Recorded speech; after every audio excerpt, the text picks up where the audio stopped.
Hey everyone, and welcome back to another video. Today we are going to be having a chat about item levels. I think they are at the same time a really good benchmark, but then they're also a really bad benchmark, and then secondary stats.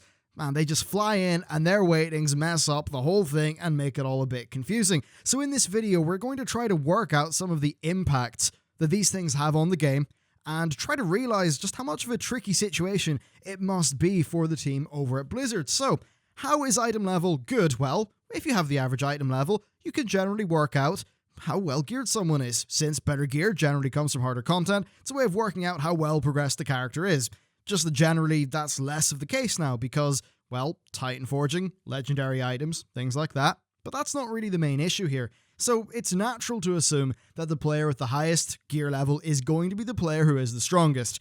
That isn't the case at all, and I think this bit is a bit of an issue, especially given how it plays into the pre-made group finder that really is so commonly used today. And that brings me on to one of the main points of this video: secondary stats. They are extremely powerful, and in spite of them all having the same itemization budget, the relative power on a spec-by-spec basis varies greatly. This means that there is a misalignment with the power that a bit of gear has and its actual item level, which I think leads to some confusion and a myriad of problems. As an example, mastery is above agility on the stat priority for marksmanship hunters. Yes, that's an extreme example, but it does illustrate what's going on. What this means is that the item level, and therefore the stat budget that's assigned to a piece of loot, matters a whole lot less than people might think. And then on top of that, we've got something like a gem socket. What does a gem socket actually equal? It means plus 200 of your best secondary stat, which is pretty damn massive and,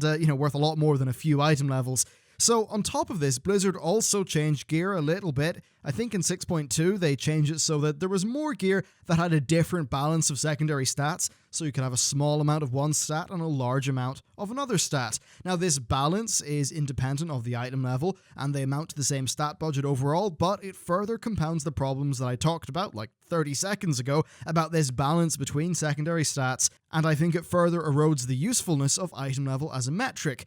So item level, I think as we've really pointed out here, is a pretty bad yardstick for how strong a character is. It's not a very useful statistic, which is a little bit of an issue in my view. I think it leads to some confusion and some problems. First, I don't think it's really that intuitive.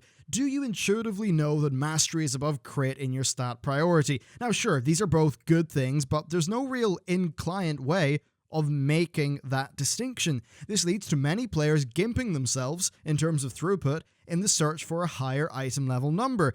Now the game constantly is teaching you, go for the higher item level. Its new personalized loot system allows us to trade bits of gear with a lower item level than what we currently are wearing in our characters, even though that lower item level gear could be more powerful because it might have better stats and a socket. We need item level 810 for heroics, 825 for LFR, players ask for 850 plus for mythic plus. The game is a constant treadmill of getting a stronger item level. Now of course that is MMO progression, but since item level is such a poor reflection of power, it really does, I think, lead to players unknowingly hurting themselves because they're trying to increase their item level, but in doing so, they're taking on bad stats and therefore gimping the power of their character. Now, a lot of that is the fault of the people who are doing that, but equally, the game doesn't really tell you not to do it. So I think it also has the effect of then punishing players who are going to go that extra mile and really optimize their character's gear set. Putting on my optimized set with good stats and gem sockets and all of that might decrease my overall item level by 5, but it will increase my DPS and make me a better player, or at least it'll make me perform better. But doing that's not going to help my chances in the pre-made group finder. Ideally, yeah, you just play with a guild. You get around all of these issues, but I think we have to argue a little bit more honestly and realize that saying just get a guild isn't a useful reply to any of this stuff. Of course, I think you should get a guild, and I think the game is far better that way, but it doesn't mean that some of these social issues aren't worth covering. Now, I'm going to talk a little bit here about gear score, something from the Wrath of the Lich King days. Some of what I'm going to say here might seem positive, but make no mistake, I think the use of gear score absolutely sucked in-game. So something like gear score has the potential to be a smarter version of item level. That's really the crux of a lot of what I was saying back there. Because of different affixes, because of different secondary stat values, item level's a really obtuse and dumb metric. it doesn't evolve, it doesn't adapt to your character, and therefore a lot of people get misled.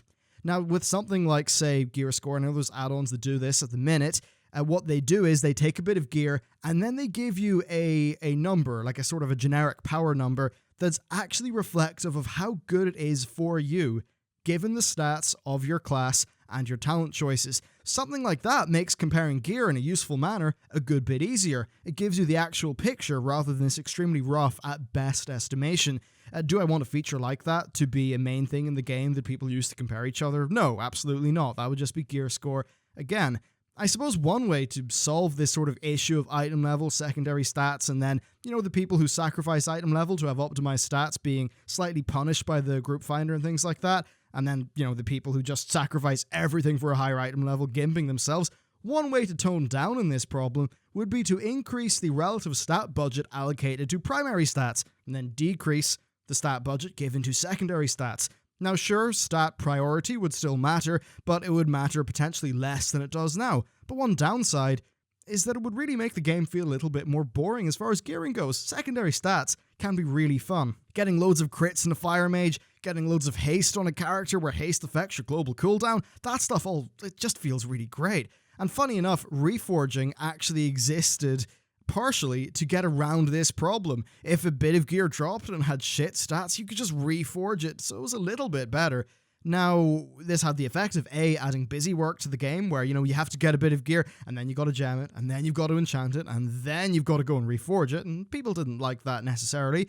And then B, it gave you the problem of making most gear feel the same, because you always just kind of homogenized it towards what was best for you. So normally in a video like this, where I think I've established what the problem is, in this case the problem is that item level is a really bad metric. I think it confuses players for a whole bunch of different reasons. I don't think that its effect on your character's power is properly displayed in game, and while I think, it's fine, people can just go on to Ask Mr. Robot, as I do, and work out what's best for them, that's not in the base game, and there's a lot of people who aren't making good choices, but I can't really blame them for not making good choices because the game itself isn't really giving them the information that they need. But in a video like this, I like to, sum up the problem, give you my thoughts on that, and then tie it into some lovely punchy conclusion. It's what you're supposed to do when you're giving a presentation or recording a video. It's called the Principle of Recency. The first thing that people remember is the last thing that they heard, and you want to make sure the last thing that they heard is something that's really awesome and memorable.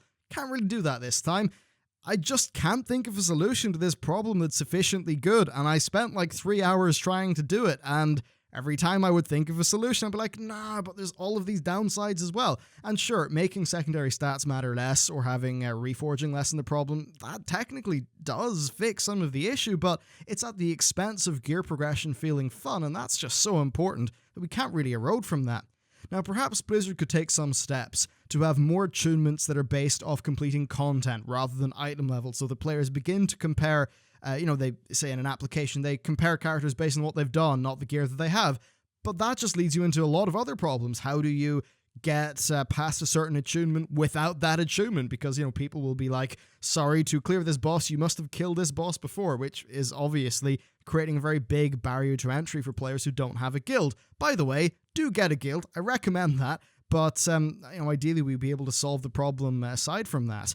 But certainly as a larger point, I do think that just raw item level attunements are maybe a little bit boring, and it could be possible that Blizzard could do something a little bit more interesting there. We've all been in a scenario where there's, that person who doesn't really know about secondary stats. They've got a super high item level, and then they do DPS that, you'd expect from somebody with 30 item levels less than what they have.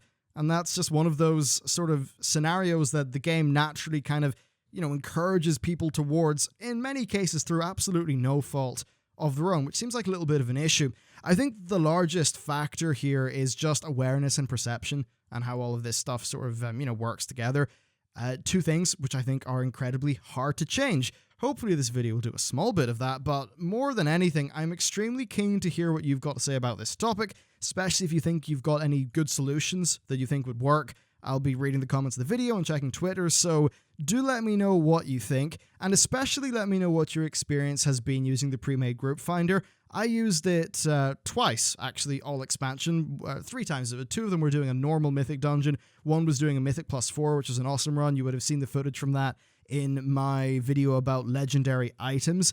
But in those other two mythic groups, everyone was just swearing at each other and, calling each other random fucking shit, which, wasn't really a good situation to be in. And I just wonder, even before that, on a character which, I do good damage and I don't fail in mechanics all the time, and it was still pretty damn hard to get into a group for content that I know that I can complete, and content that is easier than what I've completed before as far as the mythics go. And maybe a part of that's because of just how item level perceptions actually work. Anyway, I'm keen to hear what you think, but that's really it for the video.